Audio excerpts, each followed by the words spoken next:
విద్యార్థి లోకానికి మీ ఏసిరెడ్డి నమస్కారం. ఫ్రెండ్స్, ఈ రోజు క్లాస్ లో మనం వుడ్ లైక్ టు అనే స్ట్రక్చర్ పైన ప్రశ్నలు ఎలా అడగాలో నేర్చుకోబోతున్నాం. గత వీడియోలో వుడ్ లైక్ టుని ఏ సందర్భంలో వాడాలో నేర్చుకున్నారు. అంటే ఏదైనా సరే ఒక పని చేయగోరుచున్నాను అంటాం, అంటే చేయాలనుకుంటున్నాను అంటాం. చూడండి, మనము ఎక్కడైనా వేదికల పైన నేను ఇప్పుడు మీకు పరిచయం చేసుకోగోరుతున్నాను అంటాం, అంటే I would like to introduce myself అంటుంటాం. అంటే ఏదైనా సరే చేయగోరుచున్నాను అంటే లేదా చేయాలనుకుంటున్నాను అనే సందర్భంలో మనం ఈ వుడ్ లైక్ టు అనే టాపిక్ వాడుతుంటాం.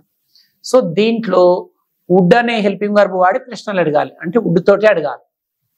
సో ఇక్కడ నాతో పాటు ఇద్దరు విద్యార్థులు ఉన్నారు, కిషోర్ అండ్ శివ. వీళ్ళు 4 సబ్జెక్టుల పైన ప్రశ్నలు అడిగి చూపిస్తారు. ఒకటి యు, ఒకటి దే, హీ అండ్ షీ. ముందుగా యు అనే సబ్జెక్ట్ పైన ప్రశ్నించడం ఎలా, జవాబులు చెప్పడం ఎలాగో నేర్చుకుందాం. You, Would you like to sing a song? Yes, I would like to sing a song. They అంటే నీవు ఒక పాట పాడగోరుచున్నావా లేదా పాడాలనుకుంటున్నావా అంటే అవును పాడాలనుకుంటున్నాను అని అంటుండే. They, Would they like to sing a song? Yes, they would like to sing a song. He, Would he like to sing a song? Yes, he would like to sing a song. She. Would she like to sing a song? Yes, she would like to sing a song. అంటే yes ఎలా చెప్పాలో నేర్చుకున్నారు. మరి no చెప్పడం నేర్చుకుందాం. మీరు అడగండి, మీరు నో అనండి.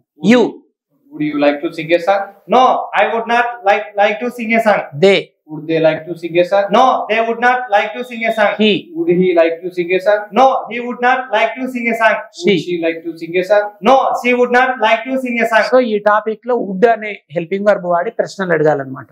సో ఈ క్లాస్ మీకు చక్కగా అర్థమైందని ఆశిస్తూ అతి త్వరలో మరో చక్కటి వీడియోతో మీ ముందు కోసము. అంతవరకు సెలవు. ఇట్లు మీ ఏసిరెడ్డి మరియు విద్యార్థి బృందం. నమస్కారం.